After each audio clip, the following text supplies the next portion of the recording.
Hello everyone, this is Globee. Today I am in Goodlettsville, Tennessee, and we're going to the Goodlettsville Visitor Center. Located here is the historic Mansker's Fort, which is a replica of a 1779 log station built in Middle Tennessee. The Bower House is also located on this property, which was completed in 1787. Come along with me, Globee, as I tour the historic Mansker's Station.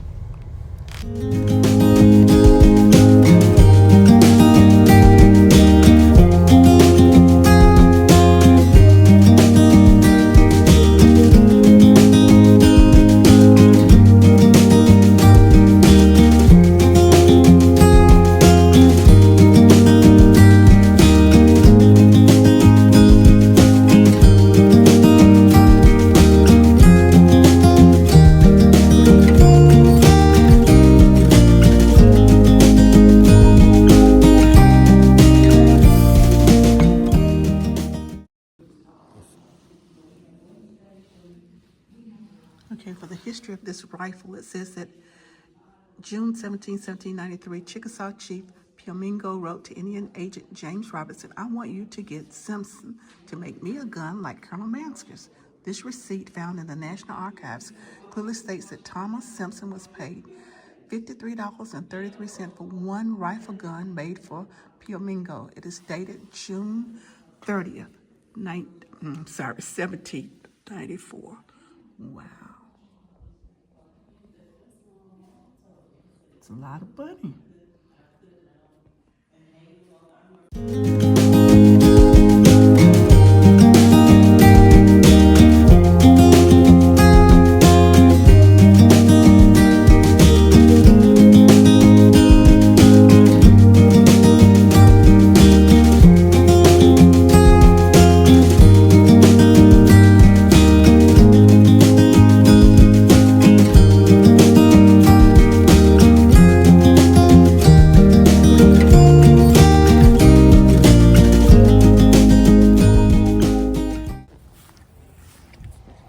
Welcome to Mansker Station. This is a replica fort. Thank you so much for that. This is a replica fort modeled after, it was actually built in about the 1980s, about 1988, I believe is when this was finished. But the original fort that it is modeled after would have been built in 1779. And it is one of the first settlements that would have been built in this area. The man who built it, his name was Mansker. He was what was known as a long hunter. So if y'all heard of the sizes of the cabins that would have been in the fort, there would have probably been anywhere from 50 to 80 men that would have come out with him first when they established the fort. But then at some point, this fort it gradually developed into a settlement. People started to move out to this area. They started to build a town, a city, and ultimately the city of Goodlettsville, as you now know it, came from this original settlement that was built here. So this is basically the first Goodlettsville, right here, which is fun, very fun. So we can head in the big cabin right here if y'all like. Be careful as you step up on the right. And it would have been by far the biggest cabin here in the fort. This was huge. So for this being so big, it wouldn't have just functioned as a living space. This would have been kind of the community building. So this is where they would have got together for anything like church or school or meetings. This would have been the hotel, the restaurant, the post office, anything you can imagine, all those things they would use this building as. So that's why we've got our fire here. This would be the kitchen where they make meals.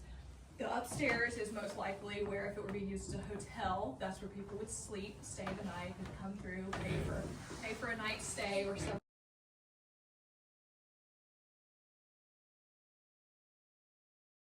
Watch your head as you go. Up here. It's fun because we do it at night.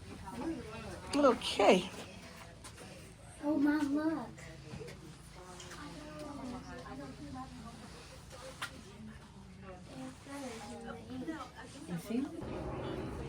Yes, ma'am.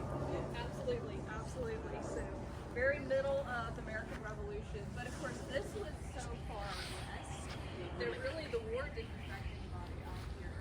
They weren't really, thinking about what was happening back east. Basically, the war that was happening out here was the Indian Wars. That's what they were really focused on out here. why they were building forts for protection from the local tribes. Actually, the tribes weren't living in this area, but this was their hunting ground. And so that was when the conflict started, because at first, when the long hunters would just come out and camp and kind of just be temporarily here, the tribes were fine. They were like, yep, we hunt here, you can hunt here, that's good. But when they started building permanent buildings, that's when they were like, wait, you're taking over. You're taking over. So that was when they had a little more time to make something a little nicer.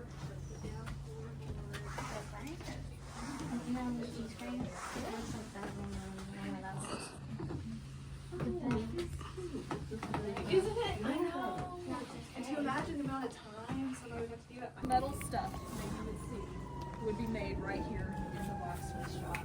And he would have basically been the millionaire here in the fort. I mean, wow. He was the one everybody came to. Everybody needed metal stuff. Metal was very scarce too, so it was very, very valuable. Just to give you an idea of how valuable metal was, so one of the main things the blacksmith would make would be nails, square nails. Yeah. Didn't think about that. I know you don't think about that. I know these things we take for granted today. You just go to the store and get them. Go to the depot and grab nails, but no, he'd have to make each one by hand. A really good blacksmith could make a nail a minute. Wow. So it's really amazing. So you see, before he was coming out and making nails, they were putting everything together with wood pegs. Okay. Because metal was so scarce, they didn't have any readily available at first. So once he came out and was starting to make nails, everybody would come to him and try and trade for nails. Well, there are stories of families who would build cabins, and instead of using wood pegs, they actually had nails that they used to make their cabins. And then say at some point they needed to move elsewhere, before they moved, they would actually burn down their cabin to get the nails. To find the nails, because that's how valuable they were at that time. That was like leaving gold in your house. They didn't know that we need to know about their history. I know. You're like, no, don't burn it down. We want to know. Ooh.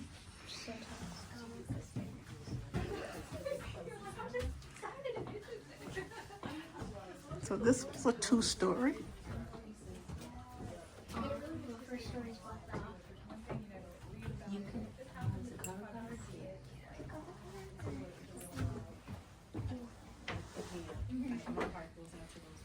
The trading post. Another corner building, just like the big block house. We call this one the small block house.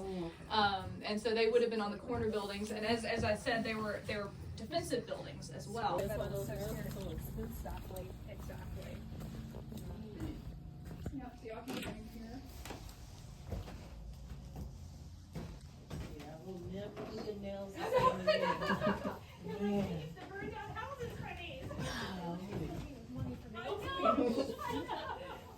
I know, you're like, will you pay me for all the nails? I used to do that. So the woodworker, who would have been just as important as the blacksmith. Now maybe his material wasn't quite as exciting because it was wood and wood's everywhere. But because wood was everywhere, they were making almost everything out of wood. That's nice. It was so readily available.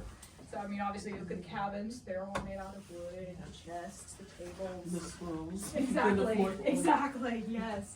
So all of that stuff. But you can see he's going to be working with the blacksmith quite a bit because so many of his tools have metal parts. So they're going to have to definitely be working together quite often. This piece to me is really fascinating, but the bigger one is kind of the first one. And that was something that obviously metal was very scarce, as we've already established. So he would need something like this piece over here, the vise, something that holds his wood in place while he's working on it and leaves both his hands free to work. But that was a whole lot of metal to use on one tool. So when they first came out, they wanted to come up with something that would do the same thing, but was not made out of metal. So that's where the shave horse comes into play. So as you can see, it's all made out of wood. They can make it once they come out here. Excuse me. So the way we're saying that he's got his piece of wood right here that he's going to start carving. The way he would use it, it's called a shave horse because he'd sit on it like a horse, facing this way. Then he'd put his feet down here, and his feet would push forward. And when he did that, it would lock that piece of wood into place and leave his hands free to work on that piece of wood without it moving. Any brick home in Middle Tennessee. They are all wet. And feel free to take any pictures that you like.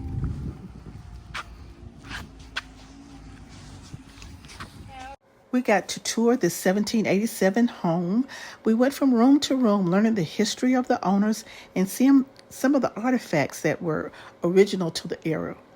Some of the things that were interesting were the beds, because the beds were made of think of straw, and they showed the tool that was used to tighten the beds, because up under the mattress there were strings or ropes, and if those ropes got loose, you had to tighten them.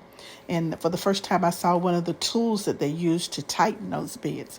One of the interesting things in the house for me was the fact that the owner was a doctor. And some of the tools that he used, oh my goodness, I'm so glad we don't have to use those tools today. But some students who have toured the house, according to the docent, said the tools that we use now in medicine strongly resemble those tools used back in the 1700s. The table is this little guy right here, a little medicine spoon. If I'd have had this for my youngest son, I wouldn't have had to chase him through the house trying to get it down, and he would have just slurped it up in that little straw. Thanks for taking this tour with us. We enjoyed having you, and we hope to pick you up on the next drive.